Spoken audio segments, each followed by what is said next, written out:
Pesugihan nasi Padang, dan awal mula keberuntungan yang mengerikan. Di sebuah kota kecil yang dikelilingi oleh hutan lebat, terdapat sebuah warung nasi Padang yang terkenal dengan masakannya yang sangat lezat.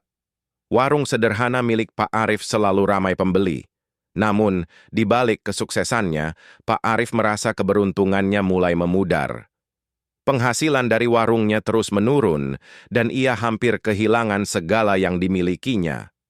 Suatu malam, saat Pak Arif sedang menyiapkan masakan di dapur, seorang pria tua dengan jubah hitam masuk ke warungnya.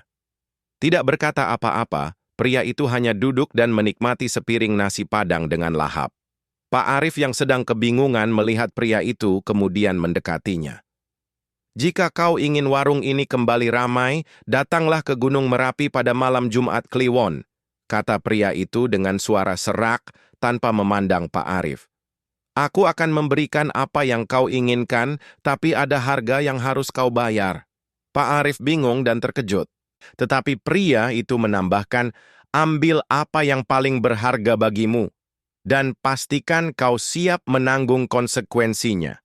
Pak Arif, terdesak untuk mengubah nasibnya, hanya bisa mengangguk. Tidak lama setelah pria itu pergi, warungnya dipenuhi pelanggan. Keuntungan datang berlimpah, dan keesokan harinya warungnya lebih ramai dari sebelumnya. Pak Arif merasa seperti mendapatkan berkah, namun bayang-bayang ketakutan mulai menyelimuti hatinya. Tawaran yang mematikan. Pada malam Jumat Kliwon, Pak Arif tidak bisa menahan rasa penasarannya. Ia pergi ke Gunung Merapi, menuju tempat yang disebut pria tua itu. Di sana, di tengah hutan yang gelap, Pak Arif bertemu dengan pria itu sekali lagi. Sosok pria itu kini tampak lebih menyeramkan, dengan mata putih sepenuhnya dan senyum lebar yang menyeramkan. "Jika kau ingin terus meraih kekayaan," kata pria itu, "kau harus memberi sesuatu yang lebih dari sekadar uang. Sesuatu yang tidak bisa dikembalikan." Pak Arif gemetar. "Apa itu?" Pria itu tersenyum. "Kehidupan seseorang yang kau sayangi. Itu yang harus kau berikan, Pak Arif. Itulah cara agar kekayaanmu abadi." Pak Arif tercengang, tetapi meskipun ada keraguan dalam dirinya, dorongan untuk sukses semakin kuat. Ia tidak bisa membayangkan kehilangan kesempatan ini. Ia akhirnya setuju, meski ketakutan menggerogoti hati kecilnya. Tumbal yang tak terduga, Pak Arif kembali ke rumah dengan perasaan bingung dan cemas. Ia memutuskan untuk mengorbankan Dinda, salah satu karyawannya yang sudah lama bekerja dengannya. Dinda adalah gadis yang sederhana, yatim piatu, dan tidak punya keluarga dekat. Pak Arif berpikir, tidak ada yang akan kehilangan apa-apa. Namun, malam itu menjadi malam yang mengerikan. Pak Arif membawa Dinda ke tempat yang sepi di pinggir hutan, tempat yang ia temukan berdasarkan petunjuk pria tua itu. Di sana, Pak Arif melakukan ritual yang mengerikan, mengorbankan Dinda dengan cara yang tak terkatakan.